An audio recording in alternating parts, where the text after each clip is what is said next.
আজকে আছি গাজীপুর গ্রাম পঞ্চায়েতে এসআইআরের যে ক্যাম্প হয়েছিল সেই ক্যাম্পের মালগোনা নিয়ে যাওয়ার জন্য। তো তোমরা জানো যে মাঘ মাসে প্রচুর কাজের চাপ আছে, তার জন্যে এসআইআরের ক্যাম্পগুলো সঙ্গে সঙ্গে খুলে নিয়ে আজকে বাড়ি চলে যাচ্ছি। অন্যান্য সময় কি হয় 10-12 দিন করে থাকে, তারপরে মাল খুলি, কিন্তু মাঘ মাসে এতটাই কাজ ধরা আছে যে নতুন কাঁচা বাঁশ কিনেও সব বাঁশ বাঁধার পরও আরও বাঁশ লাগবে। তাই এসআইআরের যে ক্যাম্পের বাঁশগুলো ছিল সেগুলো সঙ্গে সঙ্গে খুলে নেই এবং প্রথমে চেয়ার টেবিলটা লোড করে নিই, তারপরে মাইকের মালগুলোকে গোছ করে নিয়ে সাইডে একটু জায়গা রাখি যাতে বাঁশগুলোকে নিয়ে যেতে পারি। তাই দেখতেই পাচ্ছ একে একে সমস্ত বাঁশগুলোকে ভ্যানে লোড করে নিয়ে যাব একটু গাজীপুর।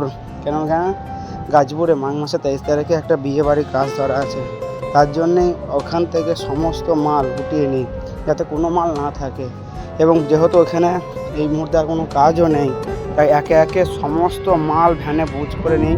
দেখতে পাচ্ছ মাইক টাইক সব খুলে নিয়েছিলাম এবং ওখান থেকে চলে আসি গাজীপুর, যেখানে তোমার কাজটা